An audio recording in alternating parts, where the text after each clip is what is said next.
நம்மளுடைய ஆயுர்வேதம் பிரகாரம் இப்போ நடக்கிற November 15 to December 15, January 15, February 15, March 15 வரைக்கும் இந்த 4 மாதங்களும் ஹேமந்த சிசிர அப்படிங்கிற ரித்துக்கள். இது என்னங்க சான்ஸ்கிரிட்னா நம்ம பின்பனி முன்பனின்னு சொல்லுவோம் இல்லையா, அதுவும் ஆக்சுவலாக நமக்கு தெரியாது இல்லையா. பின்பனினா என்னென்னா சாயங்காலத்துக்கு மேலே வர பனி தான் பின்பனி. முன்பனினா காலையில் சூரியோதயத்தோ போது வர்றது தான் முன்பனி. அது எப்போ வரும்னா மார்கழி மாதத்தில், அதுக்கு முன்னாடி மந்தில் ஆரம்பிச்சிடும். ஓகே, டியூரிங் சன்ரைஸ் போது வரும்.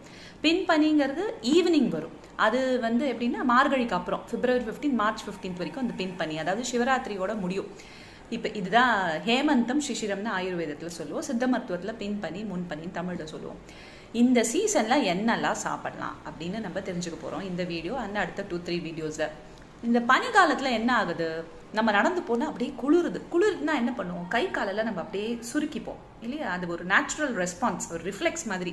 அப்போ என்ன ஆகும், அந்த சர்க்குலேஷன் ஆஃப் தி பாடி, அந்த சர்க்குலேஷன் ஆஃப் தி பிளட்டை என்ன பண்ணுறது, கையும் கால்களிலையும் அப்படியே நிறுத்தி விட்டு உள்ளே இருக்கிற ஆர்கன்ஸ்க்கே அந்த பிளட் சர்க்குலேஷன் இன்க்ரீஸ் பண்ணுது. எவ்வளோ ஒரு அழகான ரெஸ்பான்ஸ் இல்லையா. ஏன்னா வெளியில் குளிர் இருக்குங்கிறனால உள்ளே அடங்கிடுது. அப்போ இந்த பிளட்டு உள்ளே சர்க்குலேட் ஆக உள்ளே ஹீட் அதிகமாகுது. ஹீட் அதிகமாச்சுன்னா சித்தா ஆயுர்வேதா என்ன சொல்லுதுன்னா, உள்ளே இருக்கிற செக்ரீஷன்ஸ் இன்சைட் த பாடி, எங்கள் லிவரில், ஸ்ப்ளீனில், டைஜஸ்டிவ் ஜூஸஸ், பைல் இதெல்லாம் அதிகமாக செக்ரீட் ஆகும். அப்போ கபகபகபன் பசி. எவ்வளோ அழகாக சொல்லியிருப்பாங்க தெரியுமா, கபமும் வாதமும் புஷ் ஆகப்பட்டு, கபம் இன்க்ரீஸ் ஆகி வாதம் உள்ள புஷ் ஆகி உள்ளே இருக்கிற அக்னியை இன்க்ரீஸ் பண்ணும் இந்த குளிர்காலத்தில் அப்படின்னு சொல்கிறாங்க. நீங்கள் நேச்சுரலாக சயின்ஸில் படிச்சிருந்தீங்க, 8ஆம் கிளாஸ் போது படிச்சிருப்பீங்க. இந்த டைமில் தான் ஹைபர்னேஷன் அப்படின்னு, போலார் பேர்ஸ் எல்லாம் ஹைபர்னேஷனுக்கு போகிற டைம்.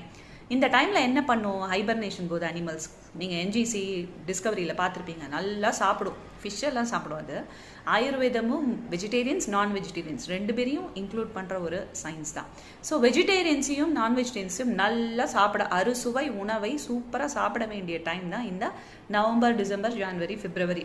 உளுந்து சாப்பிட்லாம், தயிர் சாப்பிட்லாம், நல்ல ஃப்ரெஷ் ப்ரொடியூஸ் பொங்கல் டைமில் வரும் இல்லையா, தானியங்கள், அரிசி, ஃப்ரெஷ்ஷான புராண அரிசின்னு சொல்லுவோம். அதாவது பழைய அரிசி இல்லாமல் புது அரிசியை சாப்பிட்லாம், கோதுமை சாப்பிட்லாம், நெய் சாப்பிட்லாம், பால் சாப்பிட்லாம். எல்லாமே நல்லா சாப்பிட்டு நல்லா கொழுத்துக்க சொல்லுவாங்க. கேலரி பார்த்துக்கோங்க, வெயிட் கெயின் பார்த்துக்கோங்க. கப பிரகிருதி பீப்புள் ஜாக்கிரதையாக இருக்கணும். ஆனால் கொழுந்து விட்டு எரியும் அக்னிக்கு நல்லா சாப்பிடணும். அப்போ என்னங்க, திருப்பாவை, திருவெம்பாவை, கார்த்திகை மாதம் ஐயப்ப விரதம்லாம் இருக்கே, இது ஏன் வந்தது, டெக்ஸ்ட் புக்கில் ஒரு மாதிரி இருக்கே, ஆனால் பாரம்பரியம் வேற. அதை நம்ம அடுத்த வீடியோவில் பார்க்கலாம்.